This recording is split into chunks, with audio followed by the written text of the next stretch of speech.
Quality और consistent performance के लिए सिर्फ सिल्वर पंप्स एंड मोटर्स, नाम याद रखना।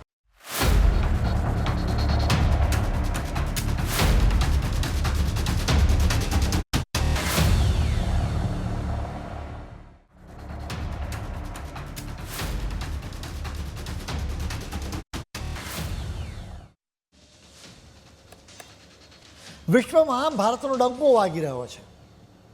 ભારતની તાકાત જોઈને અનેક દેશો સલામ કરી રહ્યા છે. ગ્લોબલ લીડર તરીકે પીએમ મોદીની છબી મજબૂત થઈ છે. આ તાકાતનો દેશની ભલાઈ માટે ઉપયોગ થઈ રહ્યો છે.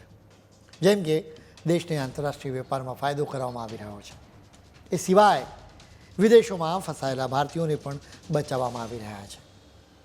આજે અમારે આ જ મિશન વિશે વિસ્તારથી વાત કરવી છે. રીઢા ગુનેગારોને બાદ કરીએ તો બાકી બધા લોકો માટે જેલવાસ ખરાબ સપનાની જેમ હોય. વળી આપણા દેશમાં કોઈ વ્યક્તિ જેલમાં હોય તો તેને મળવા માટે તેના પરિવારજન આવતા હોય છે. હવે તમે વિચાર કરો કે વિદેશમાં કોઈ વ્યક્તિ જેલમાં હોય તેનાથી પણ વધારે ભયાનક અનુભવ બની શકે. વિદેશોમાં હજારો ભારતીયો જેલના સળિયાની પાછળ છે. 10 વર્ષ પહેલાં સુધી આવા લોકોને ભારત સરકાર ગણકારતી જ નહોતી. તેમનો વિચાર સુદ્ધા નહોતી કરતી. ઘણા બધા કિસ્સામાં ભારતીયોનો કોઈ વાંક પણ નહોતો. જોકે તેઓ વિદેશોમાં જેલના સળિયા પાછળ ગુંગળાતા રહ્યા. તેઓ કોઈની પાસેથી મદદ પણ માંગી શકે એમ નહોતા. 2014માં પહેલી વખત ચૂંટાયા બાદ પીએમ મોદીએ આ સ્થિતિને ગંભીરતાથી લીધી. તેમણે વિદેશ મંત્રાલયને કહ્યું કે વિદેશોમાં સબળી રહેલા ભારતીયોને મુક્ત કરાવવાને પ્રાથમિકતા આપો. એ સમયે 10,000થી પણ વધારે ભારતીયો જુદા જુદા દેશોની જેલોમાં હતા. મોટાભાગના લોકો કોઈ વાંક વિના જેલવાસ ભોગવતા હતા. જેમ કે આપણા ગુજરાતની જ વાત કરીએ તો અનેક માછીમારો ભૂલથી પાકિસ્તાનની જળસીમામાં જતા રહ્યા. પાકિસ્તાને તેમને પકડી લીધા. એ સિવાય ભારતના કેટલાક સરહદી રાજ્યોમાં નશામાં ભૂલથી લોકો સરહદ પાર જતા રહે છે. એ જ રીતે કેટલાક લોકો વિઝાની લિમિટ પૂરી થઈ ગયા પછી પણ વિદેશમાં ગેરકાયદે રહી જાય છે. ભારત સરકાર આવા લોકોની વહારે આવી છે. આવા લોકોને ભારતમાં લાવવા માટે એક મિશન શરૂ કરવામાં આવ્યું. વિદેશ મંત્રાલયે મોટી સંખ્યામાં ભારતીયોની જિંદગી બચાવી છે. કેટલાક કેસમાં તો ખુદ પીએમ મોદી સીધા જ સંકળાયા છે. પીએમ તરીકેની નરેન્દ્ર મોદીની આ ત્રીજી મુદત છે. એટલે સ્વાભાવિક રીતે જુદા જુદા દેશોના નેતાઓની સાથે તેમના સારા સંબંધો સાજ બન્યા છે. વિદેશોમાંથી ભારતીયોની મુક્તિ માટેના તમામ પ્રયાસ વિશે વિદેશ મંત્રાલયે જાણકારી બહાર પાડી છે.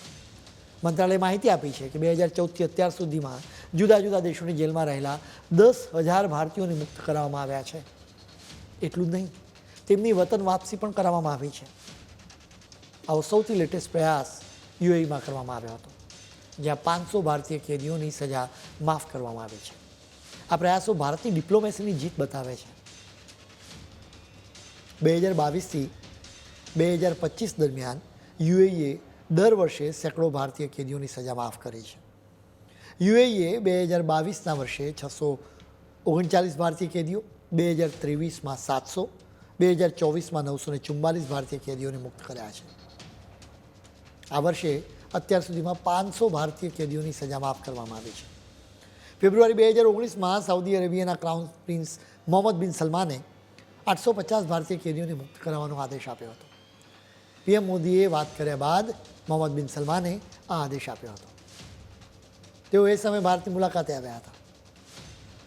કતારમાં પણ ભારતની ડિપ્લોમસીની મોટી જીત થઈ હતી.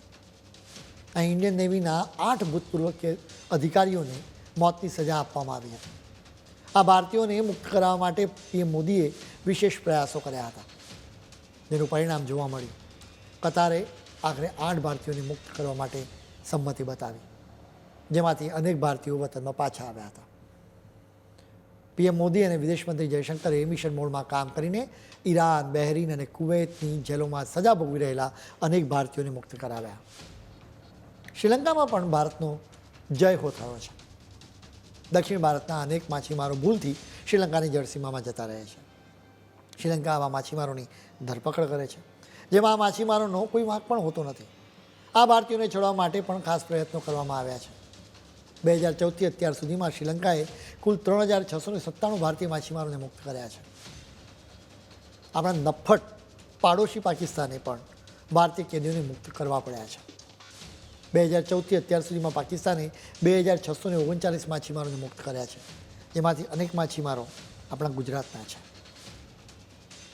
વિદેશોમાંથી મુક્ત કરવામાં આવેલા આ દરેક ભારતીયની કરુણ કહાની રહી હતી. તેમણે જેલમાં જે ગુંગળામણ અને સંતાપ અનુભવ્યો હશે એની કલ્પના પણ અત્યારે કરવી મુશ્કેલ છે. એ જેલની કોઠડીમાં રહેલો અંધકાર તેમના જીવનમાં આશા, ખુશી અને હકારાત્મકતા જેવા રંગોને ભૂંસી નાખતો હતો. આવી અસહ્ય સ્થિતિમાં ભારત સરકાર તારણહાર બની તેમને ઉગાર્યા, જે ભારતની ડિપ્લોમેસીની જીત બતાવે છે. ભારત આગળ વધી રહ્યું છે અને મજબૂત થઈ રહ્યું છે. વિશ્વ પટલ પર આપણા દેશનો વ્યાપ, શક્તિ અને કદ વધ્યા છે. ખેર, આજના પુસ્તકમાં આજે આટલું જ.